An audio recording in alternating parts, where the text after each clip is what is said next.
Shri Aga Roholaji. Thank you, Madam Chairperson.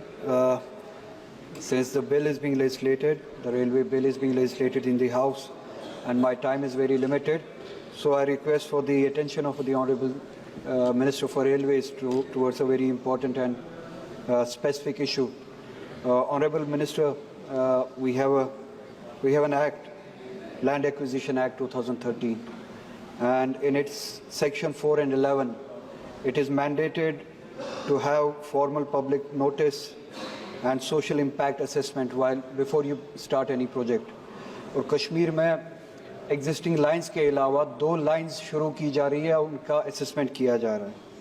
एक अवंतीपुरा से शोपियां तक पुलवामा डिस्ट्रिक्ट को इन्वॉल्व करता है, और दूसरा एक जो assessment बताया जा रहा है कि किया गया है वो अनंतनाग से पहलगाम तक. ये 2 lines जो है विदाउट एनी प्रायर नोटिस शुरू की गई, असेसमेंट की गई है, और without any assessment of social impact. Social impact इसका आप इस बात से अंदाज़ा लगा सकते हैं कि ये इम्पैक्ट करता है एग्रीकल्चर और हॉर्टिकल्चर लैंड को, which amounts to almost, if I am not wrong, 288 hectares of land, जहाँ पे एप्पल हॉर्टिकल्चर के ज़रिए एप्पल के सेब के पौधे लगाए गए हैं. कुछ उसमें से 50 साल पुराने पौधे हैं, और इट टेक्स डेकेड्स, 20 साल 30 साल लग जाते हैं पौधे बड़े होने में before it comes to productivity, जब इसकी प्रोडक्टिविटी शुरू हो जाती है. और जो ये हॉर्टिकल्चर है, it provides employment to 35 lakh people in Kashmir, which is equivalent to almost 23% of the whole population. तो आप लाइंस वहाँ से ले जा रहे हैं जहाँ से हॉर्टिकल्चर इम्पैक्ट होता है, सेबों के दरख्त इम्पैक्ट होते हैं. 288 हेक्टेयर्स ऑफ लैंड जो है इम्पैक्ट हो जाता है. सो आई फेल टू अंडरस्टैंड विद किसकी डिमांड पे. मैंने वहाँ पे लोगों से पूछा जो प्रोटेस्ट करने के लिए निकले हैं, अपने फील्ड्स को बचाने के लिए, अपने एग्रीकल्चर लैंड को बचाने के लिए. मैंने पता किया कि ये डिमांड कहाँ से आई कि हमें अवंतीपुरा से शोपियान एक लाइन लेनी है.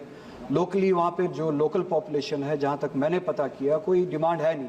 इसी तरह से पहलगाम तक लाइन लेने में ये डिमांड कहाँ से आई. तो जो वहाँ की पॉपुलेशन है, जो हमने इन लाइंस के लिए डिमांड की नहीं है, क्योंकि इसका इम्पैक्ट जो है हमारे हॉर्टिकल्चर पे, हमारे एनवायरनमेंट पे, हमारे लाइवलीहुड पे, उन फैमिलीज़ पे जो इससे कमाते हैं, जिनकी एवरेज इनकम, जिनके ऑर्चर्ड्स होते हैं, उनकी एवरेज इनकम जो है वो 15 लाख के करीब होती है किसी केस में. Just 1 minute madam, I will conclude. तो विदाउट अ डिमांड एक लाइन की जो सर्वे जो है शुरू की जाती है, हमारी डिमांड ही नहीं है कि इस लाइन को शुरू किया जाए, कोई रिक्वायरमेंट ही नहीं है. अगर कोई रिक्वायरमेंट है, प्लीज़ आप अपने रिप्लाई में बताइए. For this purpose we are going to construct that line. अगर वो लाइन किसी पर्पस के लिए, जेन्युइन पर्पस के लिए बनाई जा रही है, कम से कम प्रायर नोटिस और सोशल इम्पैक्ट असेसमेंट, जो कि which is mandated by law, वो तो होना चाहिए था. वो भी वायलेट किया गया. कोई प्रायर नोटिस नहीं, कोई असेसमेंट नहीं, लोगों से कोई बात नहीं.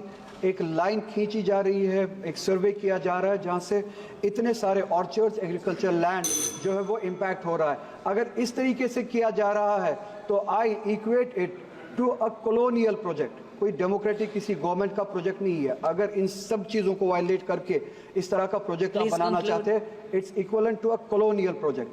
आप मेहरबानी करके ये जो लोगों के वहाँ पे जिनके हॉर्टिकल्चर लैंड्स है, एग्रीकल्चर लैंड्स है, उनके इश्यूज को एड्रेस करें, और पहले ये देखें कि डिमांड कहाँ से जनरेट हुई. मेरे पास टाइम बहुत कम है. Thank you madam chairperson. Shri Ravindra वाइका.